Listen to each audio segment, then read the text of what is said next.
물건을 사면 항상 거기에 사용 설명서라는 것이 있습니다. 그런데 대부분의 사람들은 잘 안 보고 아니까 그냥 사용하다가 잘못 사용해서 고장을 내는 경우가 있습니다.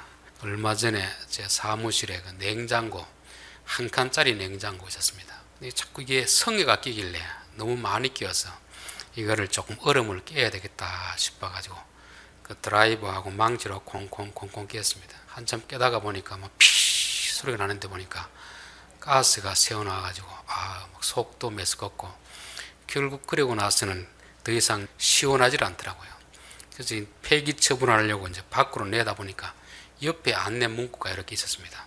요 냉장고는 성에가 잘 끼니까 성에가 끼면 뾰족한 것으로나 드라이버로나 치면 안 됩니다.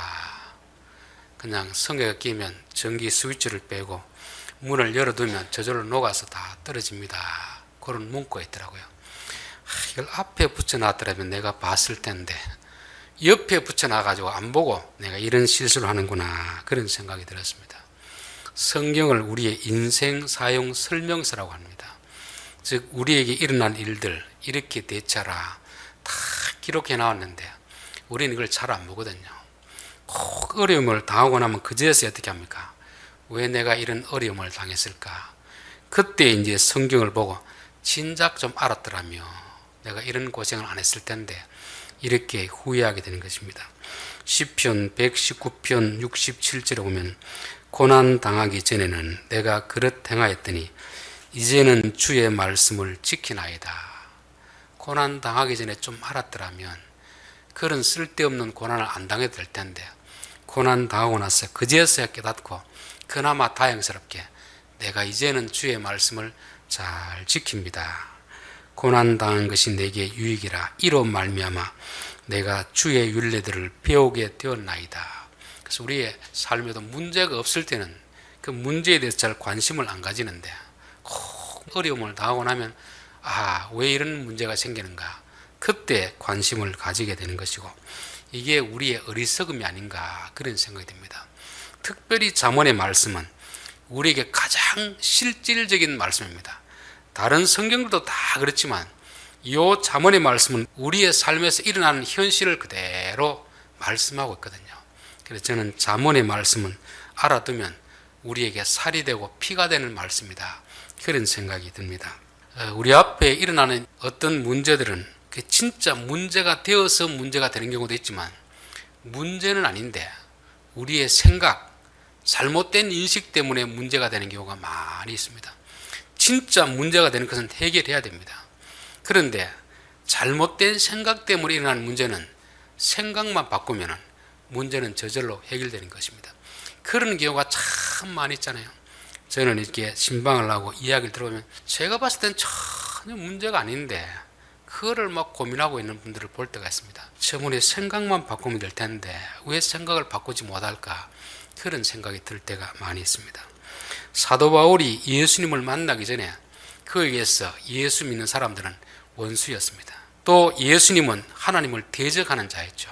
그래서 그게 그 인생에 큰 문제가 되었습니다. 종교적 열심이 있다 보니까 그들이 있는 한 자기의 삶을 편치 않았습니다. 그래서 자기 눈에 보이는 족족 그들을 죽이기 위해서, 감옥에 넣기 위해서 그 먼 다메섹까지 갔었습니다. 그러나 다메섹에서 예수님을 만나고 나서 인식이 완전히 바뀌었습니다. 이분은 하나님을 대적하는 자가 아니고 메시아이고 하나님의 아들이구나, 우리를 구원하러 오신 분이구나. 그때부터 더 이상 예수님은 그에게 문제가 되지 않았습니다. 예수 믿는 신자들이 원수가 아니고 형제가 되었습니다. 사도 바울에게 문제는 잘못된 인식 때문에 생긴 그런 문제였습니다. 사도 바울이 또 자기 몸에 있는 병을 위해서 하나님 앞에 기도했습니다. 주여 내 육체의 가시 사단의 사자를 내게서 고쳐주십시오. 그때 자기 몸의 병이 무엇인지는 모르지만 그 병을 마귀가 자기에게 준 병으로, 하나님 일을 하는데 방해하기 위해서 준 병으로 그렇게 생각하고 늘 그게 마음에 짐이 되고 괴로웠습니다. 그래서 하나님 앞에 이거 제발 좀 고쳐주십시오. 그럴 때 하나님께서 그 병은 안 고쳐주셨습니다. 그런데 더 이상 그 병은 바울에게 병이 되지 않았습니다. 문제가 되지 않았습니다. 하나님이 그 그 병은 너가 교만하지 않도록 내가 너에게 준 안전장치다, 안전장치. 그때부터 사도 바울에게 병은 더 이상 병이 아니었습니다. 여전히 몸에 병은 있지만 더 이상 이 병은 사탄이 준 병이 아니고 하나님 나를 지켜주시기 위한 안전장치다 하는 걸 알고 그때부터 이걸 자랑하기 시작했습니다. 저는 우리에게도 얼마나 이런 일들이 많을까 그런 생각을 해봅니다. 고린도 후서 5장 16절에 보면은 그러므로 우리가 이제부터는 어떤 사람도 육신을 따라 알지 아니하노라. 비록 우리가 그리스도도 육신을 따라 알았으나 이제부터는 그같이 알지 않으라. 그런즉 누구든지 그리스도 안에 있으면 새로운 피조물이라. 이전 것은 지나갔으니 보라 새 것이 되었도다. 우리의 생각이 바뀌면 모든 것이 새롭습니다. 모든 것이 다 바뀌어도 우리의 생각이 바뀌지 않으면 여전히 외 것입니다. 그래서 저는 하나님의 말씀을 우리가 듣고 배움으로 인하여서 자꾸 우리 속에 있는 잘못된 생각들을 거두어내는 것이고 새로운 생각으로 바뀌어가는 과정이 바로 말씀을 듣는 것입니다. 새롭다는 것은 집을 새롭게 바꾸는 게 새로워지는 게 아니고 우리의 마음을 새롭게 바꾸는 것입니다. 그래서 우리는 항상 하나님의 말씀이 우리 속에 들어와서 우리 속에 있는 잘못된 생각들을 자꾸 바꾸어 나가면 우리는 날마다 새 사람이 되리라 믿습니다. 자, 오늘 13절이죠. 내 아들아 꿀을 먹어라 이것이 좋으니라. 송이 꿀을 먹어라 이것이 내 입에 다니라. 지혜가 내 영혼에게 이와 같은 줄을 알라. 이것을 얻으면 정령이 내 장래가 있겠고 내 소망이 끊어지지 아니하리라. 이 말씀을 또 양봉하는 사람들이 또 은혜 받고 막 이거 잠언 몇 장이라 가지고 성경에도 봐라 꿀이 이렇게 좋다고 하지 않느냐 이렇게 사용하라고 준 말씀이 아닙니다. 꿀이 몸에 좋듯이 결국 하고 싶은 말은 뭐겠습니까? 14절 아니겠습니까? 14절 그렇죠. 꿀을 먹으면 우리 몸에 좋듯이 지혜를 먹어야 너희가 마음이 건강해진다 하는 것을 말씀하고 있습니다. 우리 요한복음 6장 36절에도 보면 내 살을 먹고 내 피를 마시는 자마다, 이것도 우리가 식인종이 되라는 말씀이 아니잖아요. 예수님의 입에서 나오는 말씀, 그분의 생명을 먹고 살라는 말이거든요. 꿀이 좋은 건 맞지만 지금 꿀 먹으라고 하는 소리 아닙니다. 꿀과 같은 지혜의 말씀을 먹으라 하는 거잖아요. 그 앞에 23장에 뭐가 나왔습니까? 술을 마시지 마라. 술을 마시면 사람이 분별력이 흐려진다. 꿀을 먹으면 몸이 건강해진다. 이것도 술이나 꿀을 이야기하고 싶은 게 아니고 말씀을 이야기하는 것입니다. 꿀처럼 우리에게 도움이 되는 말씀이 있고 술처럼 우리에게 도움이 되지 않는, 오히려 우리의 판단을 흐리게 하는 그런 말씀이 있다 하는 것입니다. 그러니까 술과 같은 그런 소리 좀 듣지 말고 꿀과 같은 하나님의 말씀을 듣고 먹고 마시라, 그렇게 말씀하는 것입니다. 그래서 우리가 술과 같은 말을 들으면 자꾸 분쟁이 생깁니다. 시기하고 원망하는 말들을 많이 하게 되지만 꿀과 같은 지혜의 말씀을 우리가 먹으면 원수도 죄인도 형제로 변한다는 것을 성경은 우리에게 말씀하고 있습니다. 자, 15절 악한 자여 의인의 집을 엿보지 말며 그가 쉬는 처소를 헐지 말지니라. 악한 자여, 이게 지금 누구한테 하는 말이죠? 악한 자여. 성경은 누구에게 쓴 글입니까? 누구를 보라고 쓴 글이죠? 하나님의 자녀들이 보라고 쓴 글입니다. 근데 여기는 악한 자여, 악한 자에게 말한다고 악한 자가 이 성경책을 보겠습니까? 안 보겠습니까? 성경책을 안 봅니다. 이 의미는 뭐냐면 하나님이 악한 자에게 말하지만 실제로는 누구 들으라고 하는 거죠? 우리들 들으라고 하는 것입니다. 여러분, 성경에 있는 모든 기록된 말씀은 이스라엘의 역사를 기록하는 게 아니고 오늘 우리들에게 하시는 말씀입니다. 로마서 15장 4절을 보면 무엇이든지 전에 기록된 바는 우리의 교훈을 위하여 기록된 것이다. 우리 들으라고 하는 소리지 그 사람의 역사를 우리에게 알려주려고 하는 말씀이 아니라는 거죠. 고린도전서 10장 11절 그들에게 일어난 이런 일은 본보기가 되고 또한 말세를 만난 우리를 깨우치기 위하여 기록되었느니라. 성경을 들을 때 제일 중요한 마음이 와서는 저거 하나님 내게 주시는 말씀이구나, 이렇게 깨달아야지. 저 말씀은 김 집사님 들어야 되는데, 이 권사가 들어야 되는데, 박 장로가 들어야 되는데, 이렇게 하면은 성경을 잘못 오해한다는 거죠. 사건을 기록해 놓는 것은 이게 다 우리 들으라고 하는 것입니다. 악인들과 대하지만 악인들에게 경고를 하고 있지만 사실은 우리 들으라고 하는 그런 말입니다. 성경이 우리에게 기록으로 남겨놓은 것은 우리 보고 너희들 좀 듣고 배우라 그런 말씀입니다. 자, 악인에게 이야기하지만 사실은 의인에게 하는 그런 말씀입니다. 자, 이 말은 뭐겠습니까? 악인들이 지금 의인들을 엿보고 있다는 거죠. 틈을 보고 있다는 말 아닙니까? 그러니까 의인들은 어떻게 됩니까? 악한 사단은 항상 우리를 엿보고 언제가 넘어뜨리려고 계획을 짜고 있구나. 그렇게 방심하지 말라는 것입니다. 베드로전서 5장 6절에 보면 근신하라 깨어라 너희 대적 마귀가 우는 사자같이 두루 삼킬 자를 찾고 있다 하고 했습니다. 항상 악인은 의인의 집을 엿보면서 언제 저들의 것을 빼앗을까, 언제 넘어뜨릴까 늘 긴장하면서 깨어 있어야 된다는 것을 말씀하고 있습니다.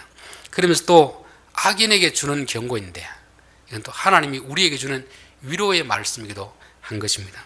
너희들 악인들아 의인들의 집을 엿보지도 말고 그들의 것을 빼앗지도 말라는 것입니다. 왜냐하면 하나님이 의인들의 집을 어떻게 합니까? 지켜주신다는 거, 지켜주시는 거잖아요.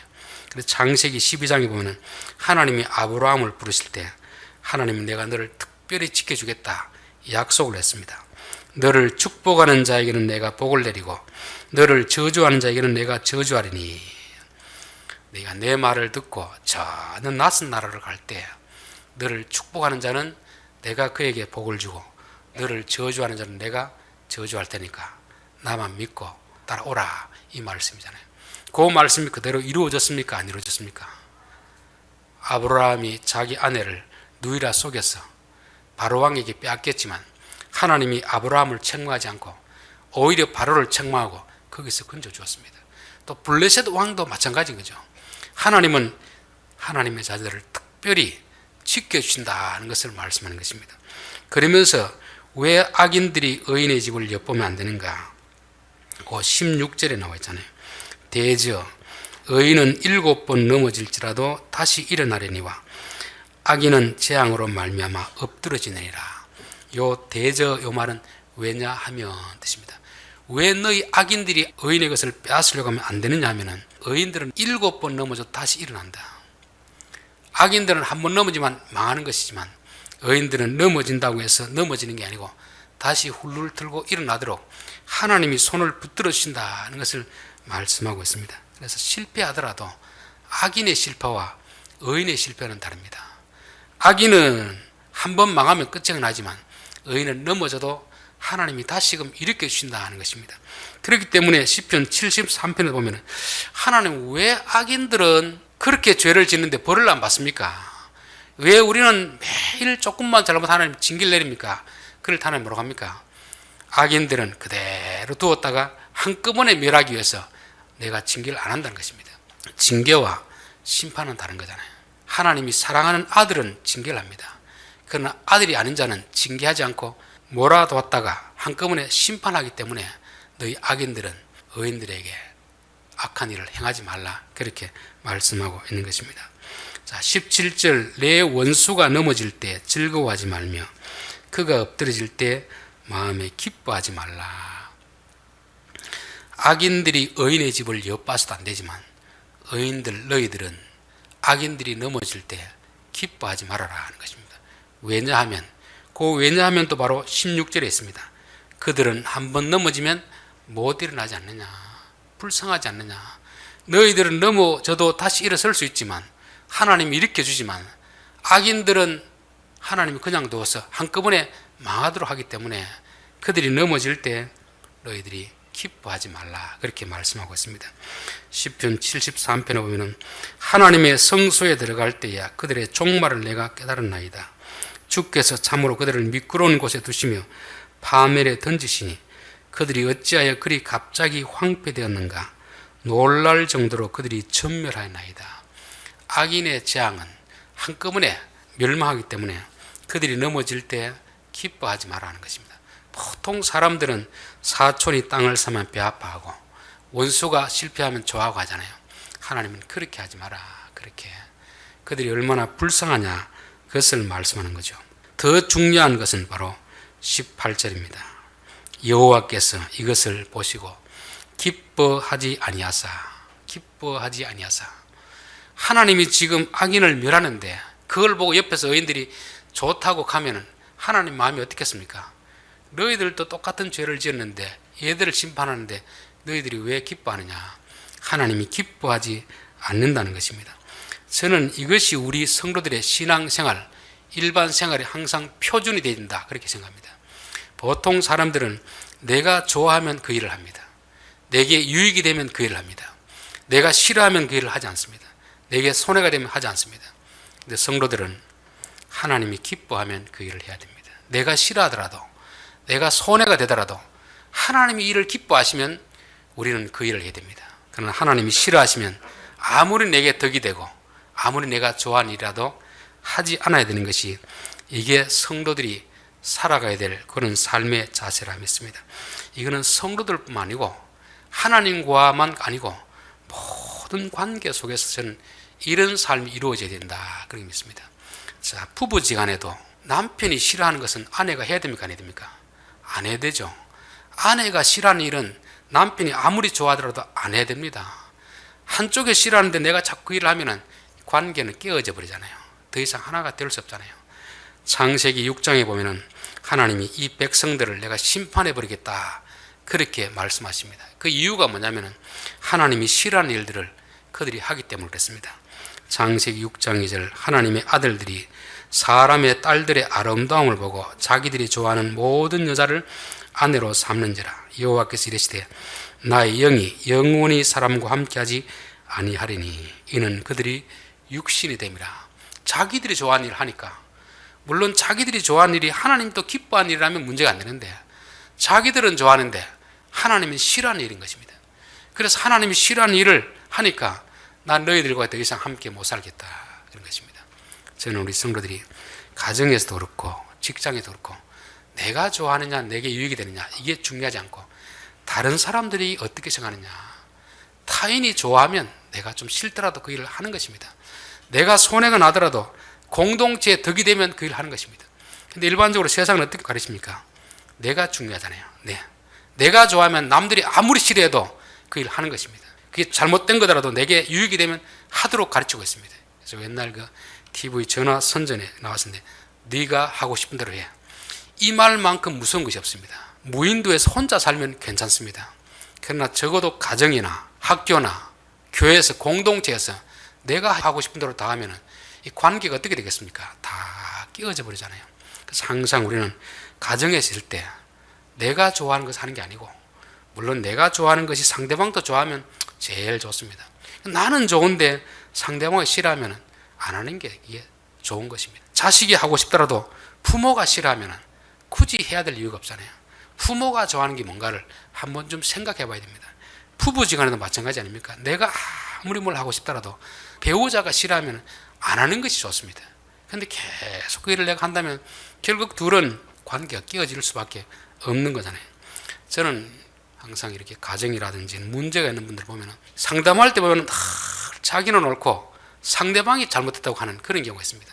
솔직히 제가 들어봤을 때는 말하는 사람이 문제가 있을 때가 있습니다. 자기 좋아하는 대로 다 하니까 상대방이 얼마나 힘들겠나, 그런 생각이 있습니다. 그래서 우리가 학교나 가정이나 교회에서, 이웃에서 사람들이 왜 자꾸 나를 미워할까? 상대방을 미워하지 말고 내가 너무 이기적으로, 내가 너무 내가 좋아하는 것을 내 고집대로 하지 않았는가를 한번 좀 생각해 봐야 됩니다. 내가 하고 싶은 대로 다른 사람 생각하지 않고 내 마음대로 하면 좋아하는 사람이 아무도 없습니다. 그 사람은 다 미움받게 되어 있습니다. 그런데 내가 조금 싫더라도, 내가 힘들더라도 다른 사람들이 좋아하겠다, 다른 사람들이 유익이 되겠다, 그래 싶으면 그 일을 하면 사람들이 다 좋아하게 되어 있습니다. 이거는 가정에서도 그렇고 교회에서도 그렇고 다 그렇겠습니다. 그래서 이게 잠언이 가르쳐 주는 거 아닙니까? 하나님이 싫어하면 하지 말라는 것입니다. 하나님이 좋아하면 하라는 거잖아요. 우리 본성은 원수가 넘어질 때 막 기뻐하고 박수를 쳐줘야 되지만 하나님이 그를 별로 안 좋아한다. 그럼 저도 알겠습니다. 저도 안 좋아하겠습니다. 하나님이 좋아하는 것은 저도 좋아하겠습니다. 하나님이 싫어하는 건 저도 싫어하겠습니다. 그래서 특별히 가정에서도 자녀들은 늘 내 부모님 뭘 좋아하는가, 부모님 뭘 싫어하는가, 부부지간에도 내 배우자는 뭘 좋아하는가, 뭘 싫어하는가 알고 내 기준이 아니고 상대방의 기준에 맞춰야 이게 의가 되는 것이고 이 관계가 좋아지는 것이고 그럴 때 천국의 기쁨을 누리게 된다는 것을 말씀하고 있습니다. 19절 너는 행악자들로 말미암아 분을 품지 말며 악인의 형통함을 부러워하지 말라. 우리 사회에 항상 악한 자들이 있거든요. 악한 자들. 그 악한 자를 볼 때 우리는 마음에 어떤 생각이 듭니까? 막 화가 나잖아요. 근데 악한 자가 또 잘 되면 더 화가 납니다. 근데 사실 이 화를 낸다는 것은 누구에게 화를 내는 거겠죠? 하박국 1장을 한번 보십시다. 구약 성경 1302페이지입니다. 2절부터 보겠습니다. 여호와여 내가 부르짖어도 주께서 듣지 아니하시니 어느 때까지리까? 내가 강포로 말미암아 외쳐도 주께서 구원하지 아니하시나이까? 어찌하여 내게 죄악을 보게 하시며 패역을 눈으로 보게 하시나이까? 겁탈과 강포가 내 앞에 있고 변론과 분쟁이 일어났나이다. 요즘 성경 읽기 하는 것 중에서 그냥 읽는 게 아니고 드라마식으로 성경을 읽어주는 그런 게 있습니다. 여러분도 성경을 읽을 때 그냥 읽지 마시고 요 대사가 나오면 최대한 그 감정을 살려가지고 한번 읽어보십시오.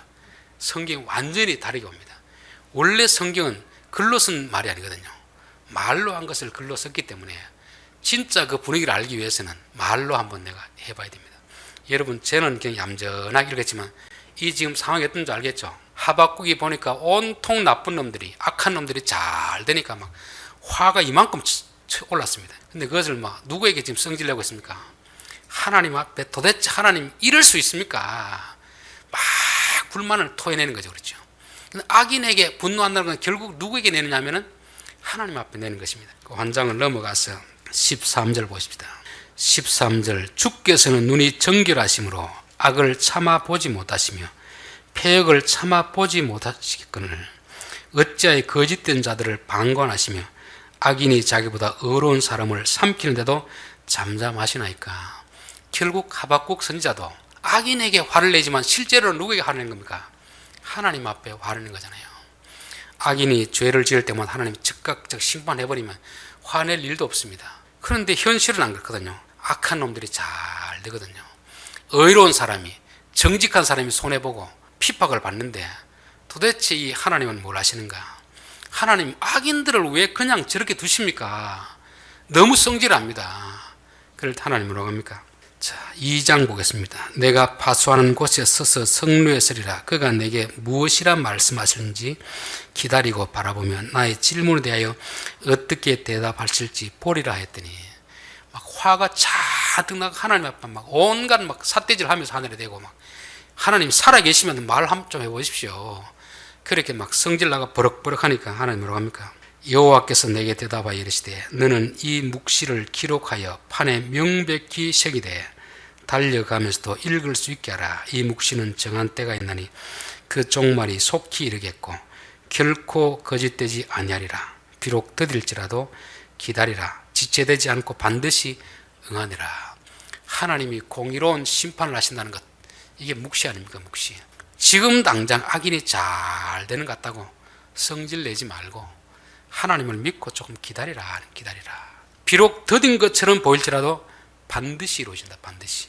우리가 우선 잠깐 보면 악인이 잘 되는 것 같습니다. 우리 사회도 보면 어떻게 정직한 사람, 신실한 사람이 잘 살지 못하고 악하고 뇌물 주고 죄를 짓고 저런 사람이 잘 살까? 그렇지만 시간이 조금만 지나고 나면 하나님께서 다 정리하시는구나. 정리. 그걸 믿고 살아가야 되는 것입니다. 그래서 의인은 믿음으로 말미암아 살리라. 그분의 말씀을 믿고 그분의 인격을 믿고 그분이 악인을 언젠가 하나님의 때에 심판한다는 것을 믿고 살아가는 것입니다. 하나님이 심판하는 것을 믿으면 악인이 잘 될 때 분노할 필요가 있겠습니까? 없겠습니까? 화는 조금 나지만 아유 하나님이 알아서 해주시겠지. 그런 믿음을 가지게 되는 것입니다. 다시 오늘 본문으로 돌아옵시다. 너는 행악자들로 말미암아 분을 품지 말고 악인의 형통을 부러워도 하지 말아라. 우리 악인이 잘 될 때는 막 화도 나지만 가만 보니까 이게 벌을 안 받거든요. 그래서 좀 부러워하는 그런 마음이 있습니다. 근데 하나님이 부러워하지 마라. 부러워. 대저 행악자는 장래가 없고 악인의 등불은 꺼지리라. 대저는 왜냐하면 왜 악인들을 부러워할 필요가 없느냐 하면은 조금 있으면 그들은 다 멸망하게 된다는 것입니다. 그래서 우리가 우선 당장 현실에 악인이 좀 잘 되는 것 때문에 화낼 필요도 없고 부러워할 필요도 없습니다. 하나님의 때가 되면 다 하나님이 심판하시기 때문에 그렇습니다. 내 아들아 여호와와 왕을 경외하고 반역자와 더불어 사귀지 말라. 하나님을 믿고 좀 살란. 하나님 믿고 악한 자 잘 되는 사람 보고 화내지 말고 부러워하지 말고 또 반역자들 그들을 사귀지도 말라는 거잖아요. 왜냐하면 똑같은 말씀 있잖아요. 대저 그들의 재앙은 속히 말이니 그 둘의 멸망을 누가 알겠느냐. 행악자들 잘 된다고 반역자들이 반역이 잘 된다고 부러워하지 마라. 하나님 그들을 속히 심판하신다. 우리가 보기엔 더딘 것처럼 느껴질지 몰라도 반드시 하나님께서 심판하니까 반역자들과 사귀지도 말고 부러워도 하지 말고 화내지도 말고 하나님 믿고 때를 기다리라. 그렇게 말씀하고 있습니다. 결론입니다. 우리의 삶에는 참 악한 사람들 때문에 우리가 너무너무 괴로울 때가 참 많이 있습니다. 좀 정직한 사람이 잘 돼야 되고 죄를 지은 사람은 벌을 받아야 되는데요. 현실은 그렇지 않거든요. 성경은 우리에게 거기에 대한 해답을 오늘 우리에게 주셨습니다. 꿀을 먹으라 하는 말은 지혜를 얻으라. 지혜. 술을 마시지 말라는 것은 자꾸 사람을 이간질하고 사람에게 시기하게 만들고 분노하게 만들고 이런 세상 사람들의 말을 듣지 말고 우리로 하여금 위로하고 소망을 주는 꿀과 같은 지혜의 말씀을 들으라는 것입니다. 그렇게 되면 지금 우리 앞에는 많은 문제들은 사실은 문제가 되지 않는다는 것을 알게 되는 것입니다. 악인들이여 의인의 집을 엿보지 말고 빼앗으려고 하지 마라. 이 말은 하나님은 의인의 집은 지켜주신다는 것입니다. 악인이 힘이 있기 때문에 자기 마음대로 될 것 같지만 되지 않습니다. 세상이 힘 있는 자의 마음대로 될 것 같지만 되지 않습니다. 왜냐하면 하나님이 계시기 때문에 그렇거든요. 또 원수가 넘어질 때 너희들 즐거워하지 마라. 원수는 하나님이 몰아놨다 한꺼번에 심판하시기 때문에 안 될 때 오히려 불쌍해라. 불쌍해. 또 하나님이 그걸 별로 안 기뻐한다. 우리는 하나님이 기뻐하는 일은 하고 하나님이 싫어하는 일은 하지 않도록 해야 됩니다. 이건 하나님과 우리 관계뿐 아니고 모든 인간관계 속에서 이게 가장 핵심입니다. 가정에서도 직장에서도 이웃에도 남이 싫어하는 건 자꾸 할 필요 없습니다. 내가 아무리 좋더라도 남이 싫어하는 일을 굳이 하려고 해가지고 관계를 다 깰 필요가 없잖아요. 부모 자식 지간, 부부 지간, 이웃 지간 그렇고 항상 내가 좋아하느냐 내게 유익이 되느냐가 중요한 게 아니고 이게 남에게 어떤 영향을 끼치느냐 항상 남을 생각하고 공동체를 배려하는 마음을 가지고 내가 조금 싫더라도 손해보더라도 힘들더라도 그 일을 하면 사람들이 다 좋아하게 되어 있습니다. 내가 편하자고 남들에게 피해를 끼치면 내 그 몸은 편할지 몰라도 다른 사람들이 다 미움을 받기 때문에 그런 것입니다. 행악자들로 인하여서 분을 품지 말고 부러워도 하지 마라. 하나님 앞에 결국 화내는 거잖아요.